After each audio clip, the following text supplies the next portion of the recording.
Welcome back to Golf DMV. Vern's in the house. In the house? What am I, in the 90s? Vern's in the house. In his house. We got you back. Just outlet pass, Colin. DJ Claude Jennings in the house on the ones and twos, and we're going to raise the roof pretty soon. We got so much stuff to talk about. We were going through the list of things to talk about in the show. We've got LPGA stuff to talk about. There were 2 PGA tournaments. I've got a question about that whole Puerto Rico Open too. I'll save it for when we actually talk about it. But we've got the Puerto Rico Open. We've got the workday. We've got Vern getting fitted for irons. I got fitted for irons. We were at 5 iron. I mean, we're all over the place. Let's start this show since I'm doing the old school radio stuff and old school terminology. Let's start with shout outs. We were at 5 iron and we ran into someone. Vern, you'll have our first shout out, and then LB will go to you for the second shout out. Exactly. Yeah. So we were at 5 iron and we ran to a brother named Marquise. He told us he had heard of us, I think through Instagram or something like that. And LB gave him a card, and he hit us up on IG that night and said he was listening to the show and he was subscribed and supporting us. And I just sent him a message back saying, hey, we appreciate it, and ready to get out, hit 18 when he warms up, man. So he said he needs to get some practice up because we're pros. I promise you, Marquise, we are not pros. You can just come however you are. It'll be all. It's all. And you'll probably still beat us. Yeah. Probably. So definitely. We are professional podcasters, but we're not professional golfers. Exactly. And by the way, Marquise, thanks for listening to the show. And I think Marquise is out there with his son, right? Yeah. Had a kid with him. Yeah. Yep. And so I love seeing that. Good job. Good job on that. Yep. But you've got a shout out. Yeah, my shout out is to Jose and Ingrid. I met them at a restaurant. So imagine this. Think about, sit back and follow me on this. I'm sitting. You sit at a restaurant. You look across the restaurant. There's a young couple that look very much in love. Okay. They're making Google eyes at each other. They're laughing, having a good time, right? I'm cynical already. I'm angry. Okay. I know, right? But look, okay. Now she has her right hand in the cast. Okay. And he has his left hand in the cast. Okay. Right. So in my mind, I'm thinking, again, young couple giggling, making Google eyes at each other. I'm thinking, man, this has got to be a great story. I want to know who had the rope, who had the duct tape, who had something taped to the ceiling fan. I need to know what y'all were doing to both y'all to break your wrist, right? Right. So I talked to my wife, and she's like, "Leave them people alone." Don't. I'm like, "No, I need to know. There's got to be a great story behind this, right?" Right. So I asked them, and they were like, "Oh yeah, well, it's not as exciting as I had hoped it would be."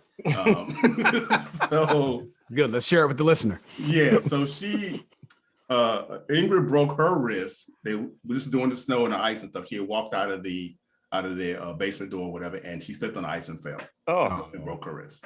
2 weeks later, Jose was at work. He fell and broke his wrist. So that's how they ended with the broke her wrist. The fun one to me was kind of funny was they have 2 kids and they have a 6-month-old. So they're in diapers. So I'm like, and it's like, yeah, we have to tag team the baby to change the diaper. Because his left hand and her right hand, whatever. I can imagine trying to change diapers and not get doo-doo on their cast. With one hand.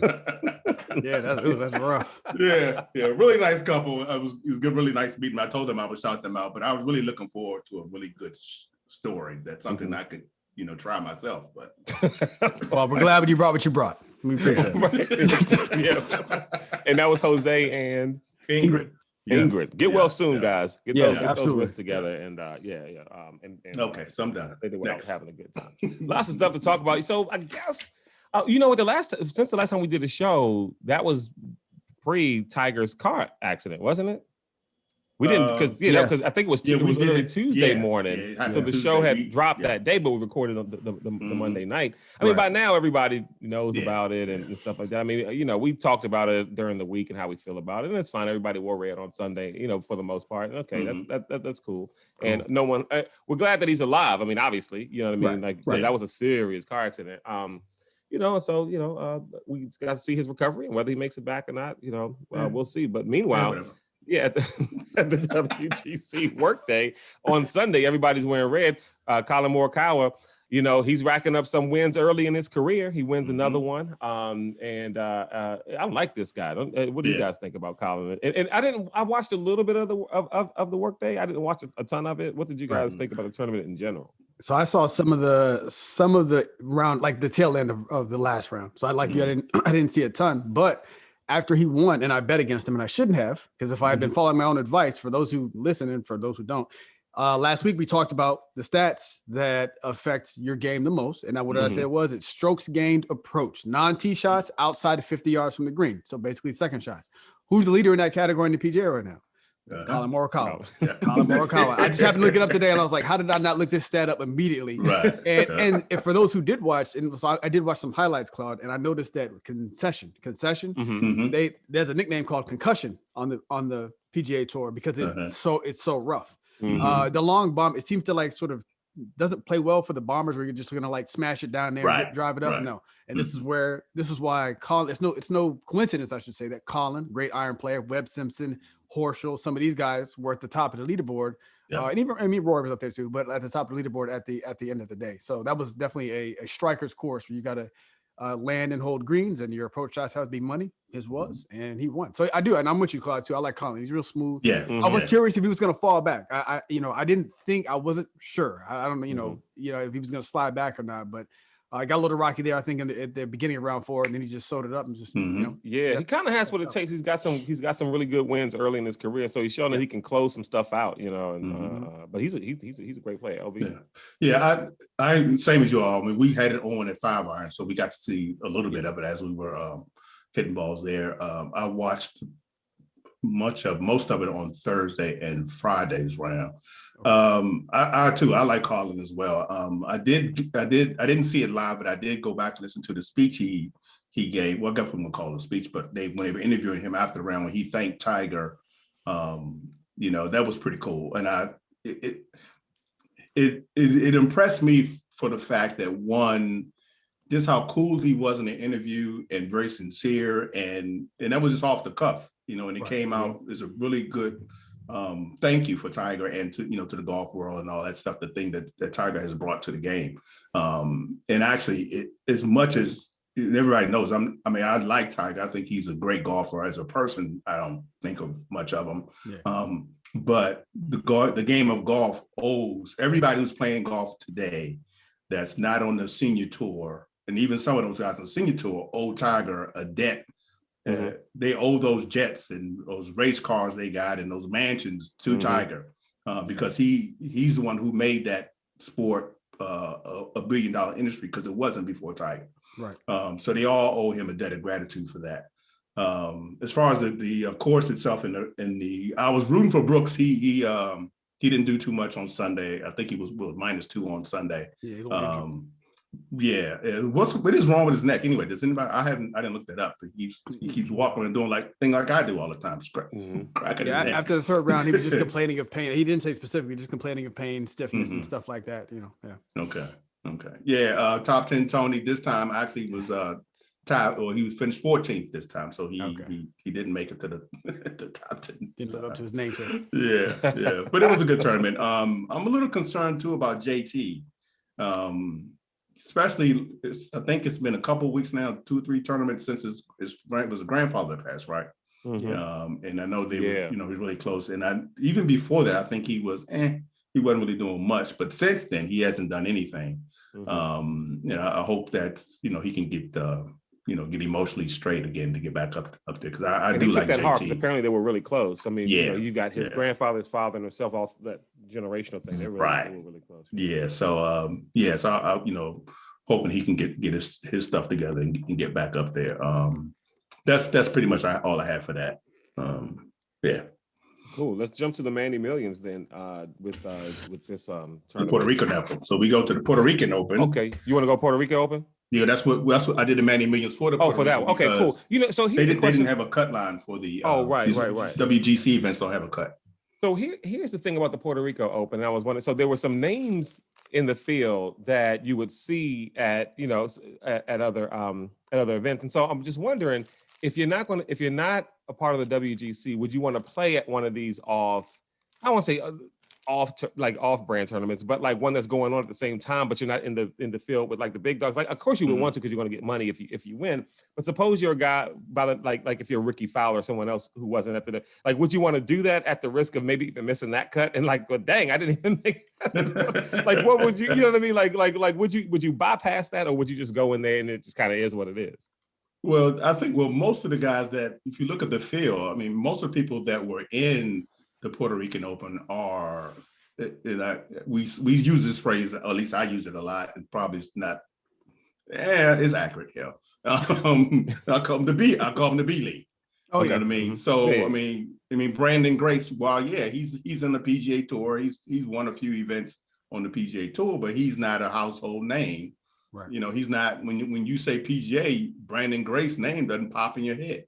I'm just going down the list now to look at some of these names. I mean, I know Ted Potter because I do a golf podcast, so I know his name. But the average person don't know these people. I don't know his name, and I'm on the podcast.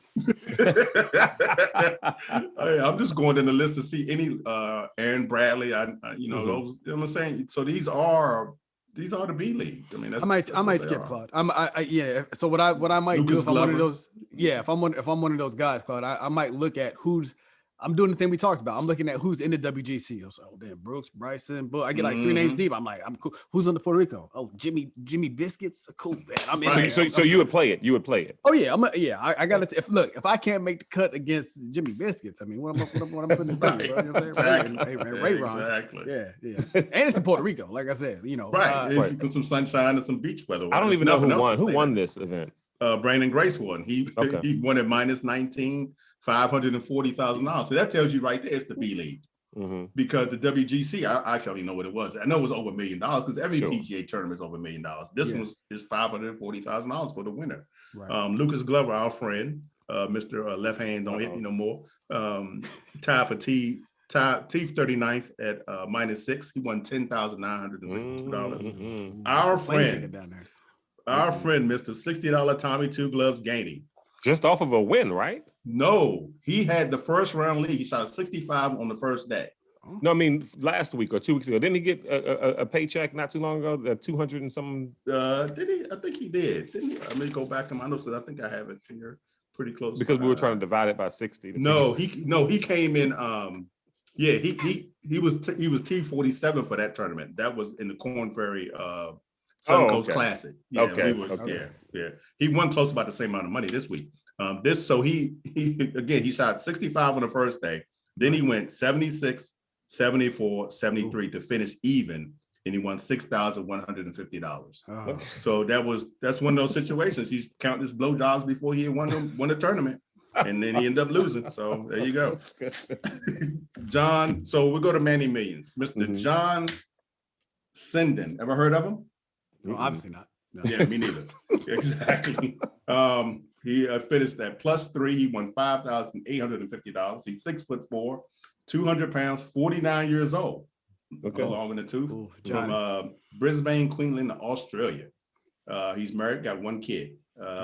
Joined the PGA in 2002. All right, here we go, guys. All right. He's got 2 wins: the 06 John Deere and the 2014 Valspar. All right. So he's got 4 second place finishes, 1 third place finish, 43 top 10s. That's not bad. Yeah, 43 top 10s. Out of 471 events, he made 318 cuts. Okay. What is Mr. John Sinden's career earnings? Okay. I was surprised. So I won last week. But what I'm going to try to do this week is I'm going to go first. Okay. I'm going to try to break this curse. Well, what you can do, since you won, you can decide whether you go first or make. I am. I'm going to. I'm deciding to go first. I will not defer to the second half. I'm going to go first. I'm going to go $8.5 million. Okay. Okay. I legitimately, as soon as you said his name, John Sinden, I was just like 4. I had him at $4 million. You got it at 4? Yeah. I was shocked at this number. Okay. $21 million. Wow. 21.6. Got to put some respect on his name. Exactly. I don't know who I am, but the bank know who I am. I mean, just think about it in the time frame. I mean, this is 2002 since he started playing. I mean, that's 18 years. Yeah, he been getting it for a minute. Yeah. So the only note I got about him, he said if he wasn't playing golf, he'd be working at the sheep and cattle farm that his in-laws own. It's a good thing he's playing golf then, because he'd be knee deep in cow. It wouldn't even be his. It would be his in-laws. His in-laws, right? Jeez Louise, man, have some more ambition than that, bro. Open up your own one or something. Anyway, how do you even open up one of those farms? I guess you got to have the land in the capital. Yeah, you got to have land. Yeah. The guy I played golf with in Kentucky with Rodney, he got 50 head of cattle or something like that. Oh, wow. Good night. Yeah. Man, I mean, real farm life. He gets up in the morning, got to go feed the cows and all that other stuff. Yeah. Kentucky stuff. Yeah. Well, let's move to the to the LPGA. Nelly Korda wins. So the Korda sisters are going back-to-back wins on the LPGA tour. Jessica won earlier. Nelly won. It was good to see Lydia Ko back in the on top of the leaderboard, or at least in the mix. Yep. Because for a while there, it's so funny because you get someone like Lydia Ko, and this happens all the time with PGA, LPGA players. They'll be successful, and then they'll switch something. They'll want to do a new swing, or they'll change their clubs, or they'll do something, and then it's like they're starting all over again, trying to work themselves back up. And she made a couple of changes, and just hadn't been the same since then. The biggest story for me was that this is the first event in years that Annika Sorenstam came back to play. I mean, you talk about dominance. She dominated the LPGA while she was, kind of in her prime, and she came back. Now she finished last. She's the Olivia Millions. Yes, she is. Yes, she is. She's the Olivia Millions. But here's the thing: we know she dominated and won a lot, but they don't get paid a ton there. Right. So if Annika Sorenstam, I'm not playing my hand as far as how much I think she made, because I don't know. But if she, in her illustrious career, made less than John Sinden, we know something is wrong here. That's for true. All that dominance. Yeah. So anyway, but she finished. She was Olivia Millions, but for her to not be in her prime, older. Yeah. And to come back after not playing at all, and to still make the cut. Yeah. I mean, again, the whole point of the Manny and Olivia Millions is how much money can I make to just make the cut and finish last. And that's what she's living. She's living my dream for Manny, basically, and our dream for Olivia. Yeah, that's some real. It's got to make you feel some kind of way if you out there struggling to get it on tour. She's like, oh, you know what? I haven't played in a while. I'll just jump in there. I made the cut.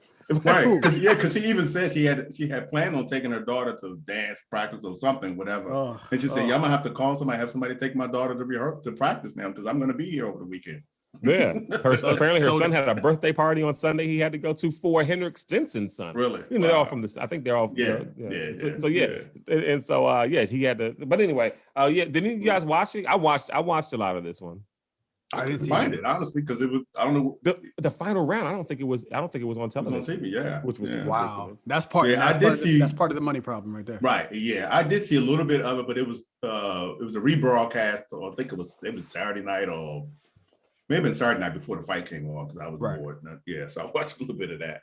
Our sister Mariah Stackhouse, she made the cut. She finished at +3. She won. $5,131. Making a cut. There we go. She made the cut. Danielle Kang did not make the cut. Which is a little bit surprised. She missed the cut by one stroke. She had 3 straight bogeys on her back 9 between 14, 15, and 16. Okay. That pretty much did her in for making the cut. There's some names who didn't make that cut. Gabby Lopez didn't. Yeah. Look at that. Okay. I noticed that my one of my favorites, whose name I can't pronounce, her sister was in the field. Aria Jutanigarn. Yeah, I can't say her name. Jutana, or I just call her Cutie. Aria.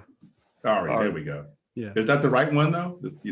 I think you like Moore, I believe. Moore. Yeah, I think it's Moore. She's just Okay, yeah. So let's move on. Before I get myself in trouble. Olivia's Million. Miss Annika Sorenstam. Thank you. She finished at +13. She won $3,833. She spends that on a weekend. Right. Yeah. She went pro in 1994. She is the ripe, spry age of 50 years old. So LPGA don't give you good stats, so that's all I can give you right here. She has 72 wins, 207 top 10s. That's all I got for you. Okay. So went pro in 94, 72 wins, 207 top tens. What is her career earnings? Okay. I'm going to go first on this again. Okay. Since you won the last one. I'm going to guess it's right around $32 million. The first number I thought was 43. Okay. That's y'all going with? Mm-hmm. Okay. 22.5. No. Wow. I mean, I won, but no. That's ridiculous. Yeah. Dang. Yeah. Wow. But you got to remember. So 1999. Look, Nelly Corder, who just won yesterday, first place, $300,000. Oh, yeah. First place was $300,000. The B League on the PGA was $540. Right, more Jeez than the Louise. Yeah. Right. See, this is Gotta fix this. Yeah, it's wrong. It's completely wrong. That's unbelievable that she only made that amount. Yeah. I mean, I'm saying only the 20 some odd million, but still, given if you her compare status as possibly the best female golfer of all time. Right. Yeah. So what she's done, what she means to the LPGA versus what John Sinden means to the PGA is completely outsized, and she's only bested him by $2 million, basically. Right. I'm gonna try and see if I can. I'm just curious, right quick, because Tiger has about the same amount of wins, right? He what 82, 81? 81, 72 wins. That's impressive. Career. Yeah, Sam Snead's record was 82. Right. Yeah.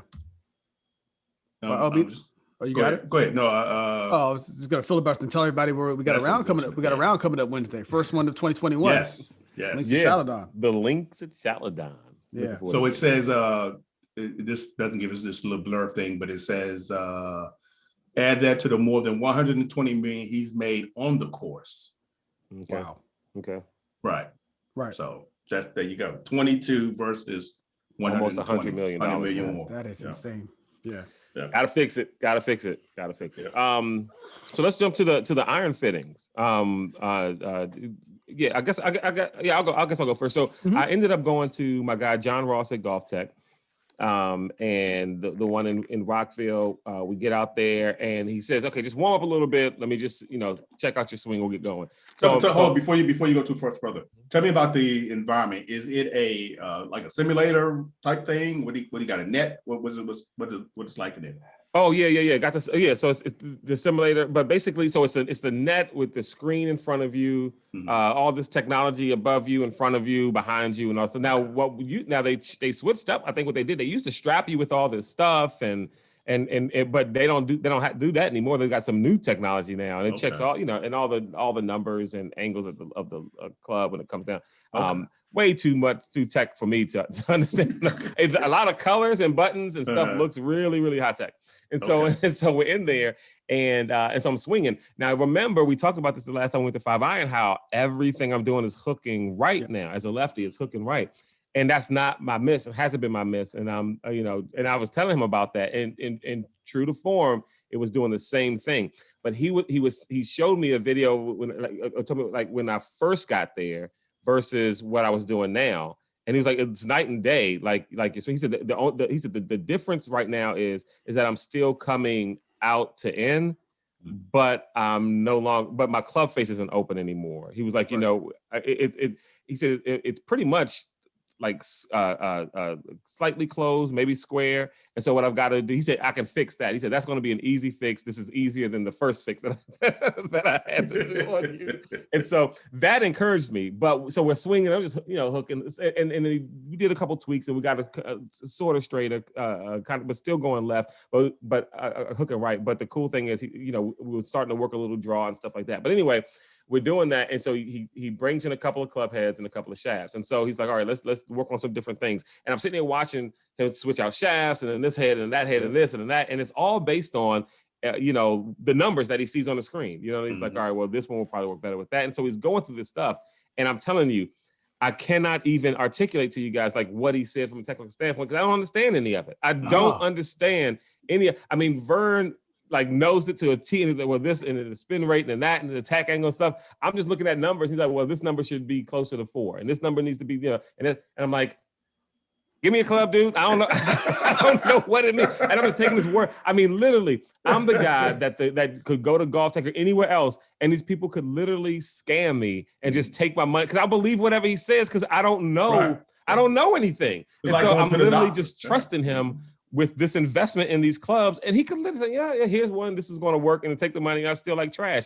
And if I still play the same way, I wouldn't even think to blame him or the clubs that I have. I would just say it's me. It was just be me. And so I felt really confident about what he was saying, but I also felt helpless at the same time because it's like, I don't know what's going on. Did he ask you he must have understood that though. Did he ask you when he came in, all right, like, what do you want more than anything? Like, are you trying to get distance? Are you trying to get whatever? Do you just want to get fit? Did he break it down for you at all?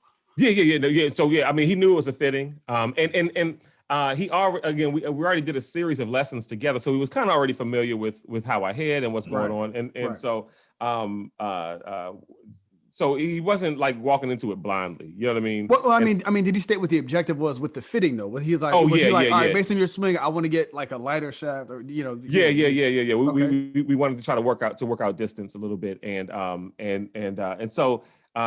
what were the ones he brought out? He brought out, I'm going to lose you on the shafts. I have no clue, but he brought out like 4 or 5 different shafts. Right. The first club he brought out was the Callaway Maverick. Okay. And he put that on a couple different shafts, and we're hitting it, and it felt good. You know, I don't know whether we went with a lighter shaft but stiffer. I can't remember exactly what it was, but one way or the other, we found a combination that felt good. Then we went on to the TaylorMade Sim 2, I think. Okay. And surprisingly, because we talked about this, I don't really hit TaylorMade irons very well at all. Right. And I did pretty good with the Sims. And so then we did the Ping G425s or something like that.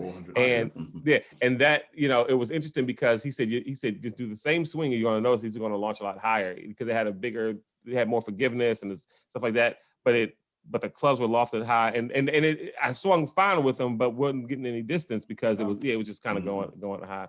And he said that's way too high. We don't want that. And then there was one more. I can't remember exactly what it was. It might have been a Titleist. Where'd you end up? I ended up with the Maverick. With the Maverick. Yeah. Really felt good with that. And I'll just say, I'm not saying. So when I hit my 7-iron, I'm fine with 155, 160. Right, currently, I'm fine with 155, 160. I can trust it for that. With these Mavericks, it was 170, 175, and so I was like.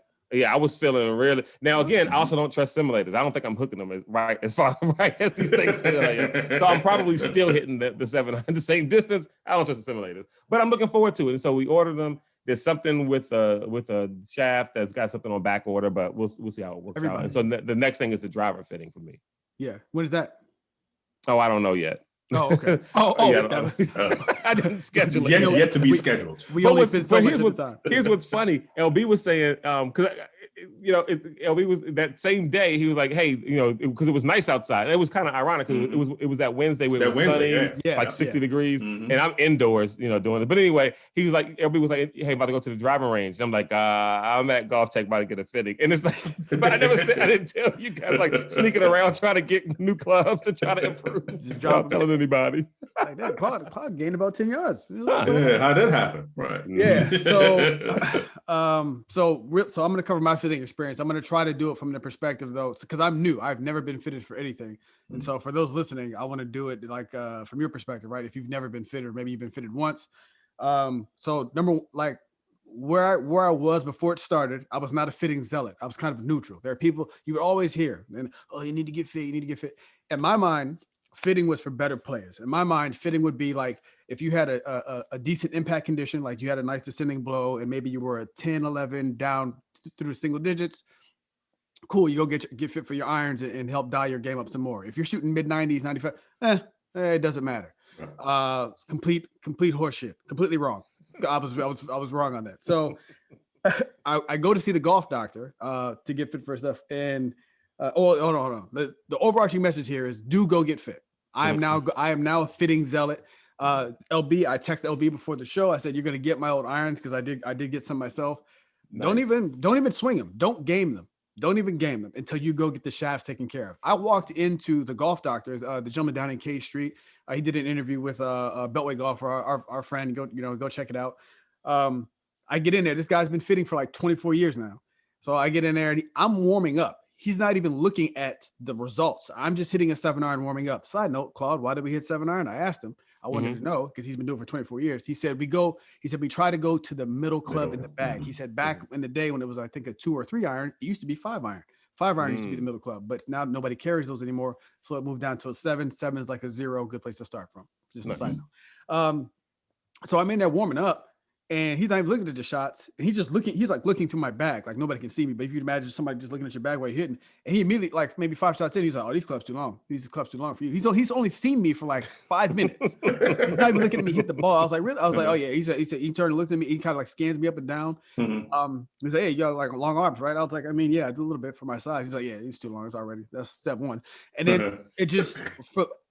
From there. So I did have a little bit of a mini lesson in there because I was probably frustrating him a little bit because I pulled the ball. My shoulders were going like straight horizontal and a little, I mean, I do it anyway. And then all the speed training with the driving wasn't helping because the driver's a flatter club. But anyway, I was pulling the ball. He helped me he basically fixed the shot so that he could get reliable data. So you can pick a club, right? Yeah. He straightened me out. Got me swinging more vertical. And I was actually striking him towards the end. Nice. Everyone should get fit. Everyone should get so one shaft length off break. He was like, yeah, just off the rack. Your jumps are too long. He put me one that's a half inch shorter. Distance went up. 2, the first thing I looked at was club head speed. Right. With the club, I said club head speed. Again, I like him because he's so casual. He's like, club head speed. He's like, man, I mean, look, that don't mean. He was like, that don't mean a damn thing, bro. He said, go look at your ball speed. I was like, oh, now I know, like Claude said, I know some of these numbers and some of what they mean, smash factor and then path and all that. But he still kind of was like, not really. He said club head speed is okay, but if you hit it like trash, it doesn't mean anything. Ball speed is the indicator, and then smash factor. Smash factor is just basically how efficient you are at getting your power into the, are you hitting it in the center of the club face? So he showed me a swing on my irons when I was warming up. He was like, look at this. Your best swing was 3 miles slower than my fastest swing and 10 yards longer because I happened to catch that one in the middle of the face. Factor was better. He said, and the ball speed was higher. He said, ball speed.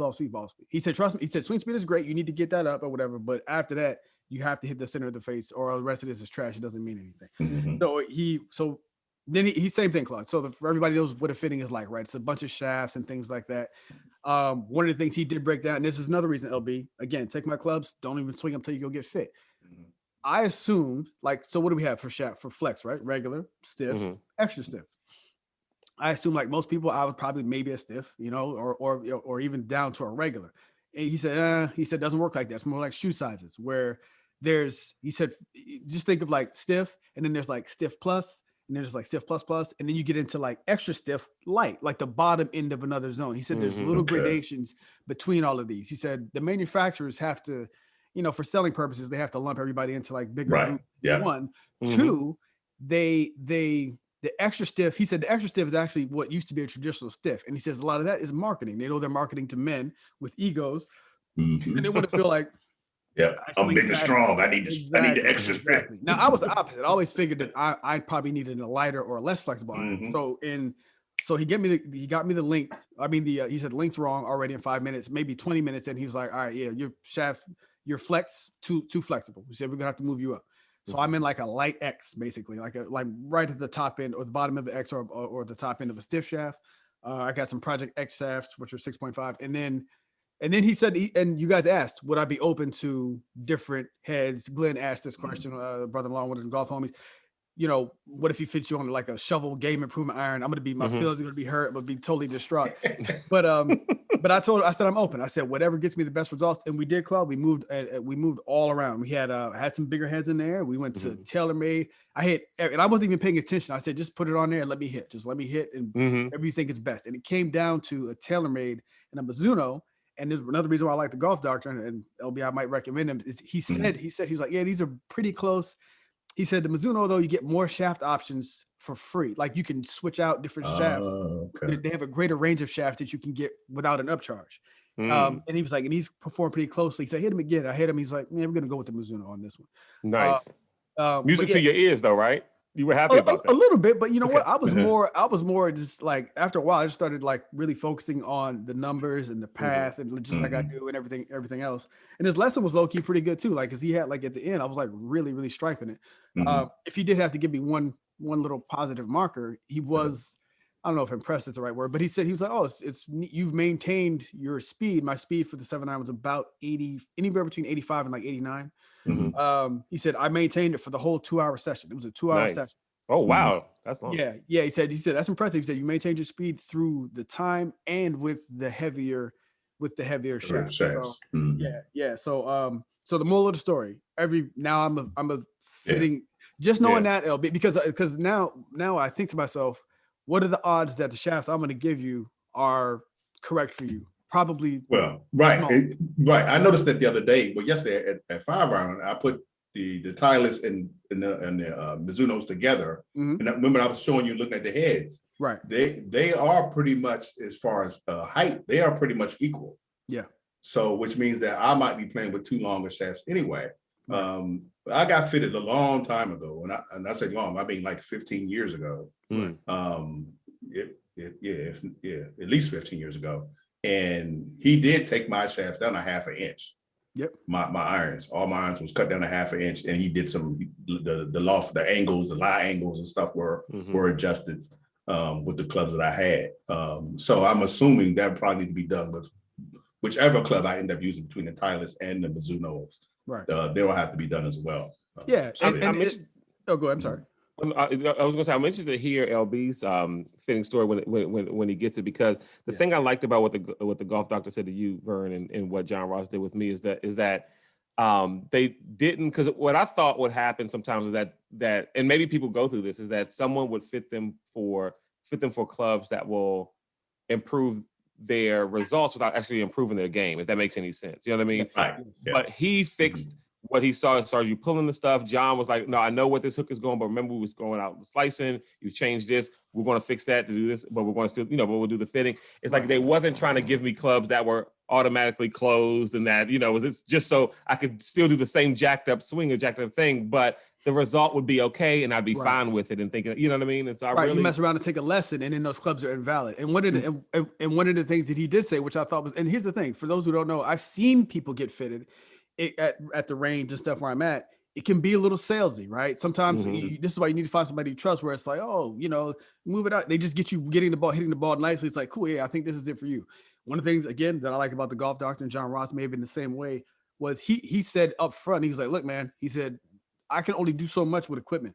He said, so he watched me hit my stock swing. Once he got my baseline, he was like, okay, cool, there's the pull. We can fix that in here. He said, but ultimately, it seemed he basically asked you, what do you want first? And I told him, like, more accuracy, more center face contact. He was like, cool, I'm going to get you as far as I can with the equipment with that. And then obviously you're going to have to do the rest. He's very honest and upfront about how can I get you? And this is why we ended up, in terms of the club head, I'm currently playing like the MMCs, which are basically just like a maybe more towards a player's iron. And now I've gone back to the hot metals, which are more like game improvement light. And he told me, he said, look, he said, your swing isn't so he's like, you're not so trash that you need like a full offset shovel. He said, but you can use a little bigger sweet spot. And so that's what I have now as a club head. And the last thing I'll say is it's shaft. He just kept stressing. He was like, look, man, club heads do make a difference. He said that. He's like, obviously they can be bigger, smaller. He said, but for the most part, he like held the club head like the metal, if you can imagine holding it. He was like, you can only move. This is at the end of the movement. He said, this is only going to move a certain way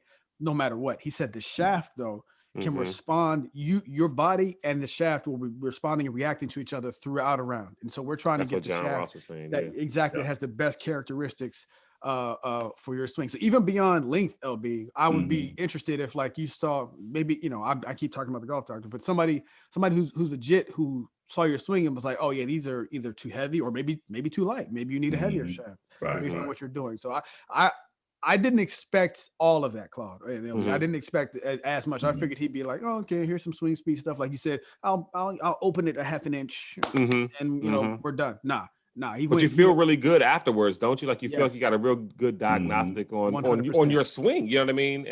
But also too, John Ross said something to me as well, and this goes to your point, Vern, that everybody should get a fitting, because I'm the same way. I thought I got to be at a certain level in order to get a fitting. To some point, like if it's your first time picking up a club, don't get a fitting. You know what I mean? But if you go to someone who if you decide like you're going to trust, play golf, get a fitting. Yeah, you know, and so if y'all hunched over and don't have the correct even like grip and all this other kind of stuff, you may want to take a couple lessons first and then get fitted. You know what I mean? But like you said, you don't have to be great to get fitted. You should get fitted. But I do like to think about with someone who you trust is going to tell you the truth. Because John Ross told me there were a few people who came in for a fitting before, and he's told them, we probably shouldn't move this fast. Like, you know, we should do a couple of, he said, because they maybe picked up a club once or twice at a driving range, and now they got money, and now they got this, so they want to, you know, they want the full blowout golf tech lessons, want to get fitted, they want to buy the most expensive clubs. It's like, whoa. Before we do that, let's just get you in a rhythm, because like you said, the golf doctor said, like, I can't get reliable information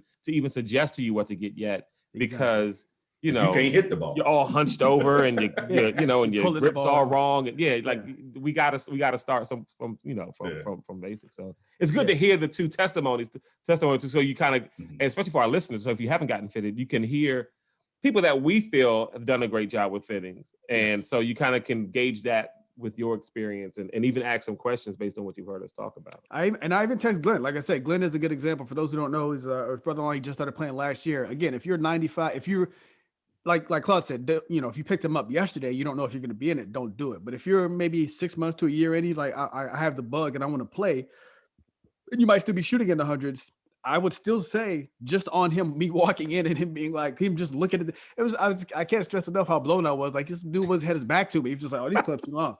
It was like, bro, you just saw me 2 seconds ago today. You got long arms. And then, of course, at the end of the lesson, he measured. He ended up, I guess he needed exact measurements. He measured and showed me like a chart comparison. He was like, look at your arms compared to your hips versus this other guy. I was like, oh. And he told me, he said, your model is 20 feet now. I said, go look at 20 feet now. Right, he got long arms. Yeah. He said he won't be able to unsee it. He looks like he's playing with kids clubs because he's got these long arms and they're hella short. Exactly. So, what did he give you on your grips? Are your grips the same size, or did you go up on grips? Nope. There's another one. He and he noticed this. When he before he measured my hands, he looked at my hands. He was like, "Oh, you got kind of like Skeletor hands. They're kind of like big. You know, I'm only 5'7", but my hands are like kind of big and lanky." And he's like, I think you would benefit from a tapered grip. And I was like, what is that? I didn't know what that was. So it's based. So, I mean, you know, the grip tapers naturally anyway, right? But there are some where they taper less. So basically the right hand, or the hand that sits lower on the club, it's thicker down there instead of being skinny. And I said, yeah, I do have a problem where my right hand, if you can imagine, the lower hand basically creeps over the top of the club because it's so small. Skinny. So skinny in my fingers. And so he's like, oh, I think you need a number 4. He like, got it, boom.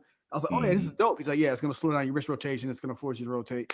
They're just super casual. Just be like, yeah, you know, I see the trash players all day. I do this stuff all day. Yeah, exactly. So it was really comforting, Claude, to have somebody who had been doing it so long. And he seems, you know, he did acknowledge, he was like, oh, you do IT, you seem to be into some of this data. I said, yes, but he will also make it relatable for you, because there was some stuff I didn't understand. And he used analogies like driving the car and different forces and these different things. And he explained it very well. And he seemed very interested. He wasn't like, oh, I need to get this dude like to buy some clubs and get up out of here. He went back and forth between 2 shafts like 6 or 7 times. He's like, nah. He said, yeah, that's what I like. John Russell saying that he really wants to make sure that I get, you know, he was almost not indecisive, but he was going back and forth the same way that I would. And so I didn't feel uncomfortable, because there were plenty of times where like, let me try this Maverick one more time with this shaft. And he's like, okay, well, no. And so we do that. He's like, okay, now go back with the sim with this other shaft. Just a couple more times. I want to see something really quick. And so he seemed just as into like the results as I was, because, you know, like I said, a couple times I wanted to go back and hit some, but you know, if the instructor seems disinterested, you don't want to do it like, oh, am I wasting his time asking again, and you know, stuff like that. I got somewhere else to be, man. So can we hurry this up? Yeah. He said that at the beginning too. He said, if you trust me, I'll rock with you. He said, but anything you want to hit, he said, don't feel like, you know, you're paying for this. He said, anything you want to hit, you can hit. But one of the things the way he put it, Claude, succinctly, was he said, I know what I don't like quickly. He said, I'll watch you hit something, because there were a couple times I hit like 2 swings. He was like, no. He said, that's out. And then there would be others where he did like, and that's the ones we kind of fine tuned. So I go back and see him Thursday for the driver. This is the one. This is where I'm gonna be spiced up. That's what I was gonna ask you. Did you impress him with your swing speed on the driver at all? Did you whip it out, or are you gonna stay low key till Thursday? No, but this was just an iron fitting, and he was like, he's booked solid. He said that's the other thing. The COVID, like, booked him up through, I think, April. He's booked solid. Yeah. So we just did irons, and then he didn't even know I was coming back Thursday. I was like, yeah, I booked Thursday too. He's like, oh man. He said, I don't even check anymore. It's just booking. So Thursday will be interesting. I want to see if I can get my speeds up on the. That's what like right out the bat. Are you going to give it all you have like that first? You know it. You know it. I'm trying not to break anything. He's got like a small studio. I don't want to break nothing, but I'm going to be cranking out there where he's like, okay. Yeah, I see what you got. 125. That's what I'm trying to do. Oh boy. Crazy. Well, anyway, folks, we'll see once LB gets his, he'll report back on that. And Vern will let us know about the driver. I'll try to book my driver session with John Ross coming up at some point. And we'll report back. And we'll report back about Links to Shaladon. Get some 20. Looking forward to that. Yep. Looking forward to it. The season begins. The outdoor season begins. There it is. And we'll be back next week on Golf DMV.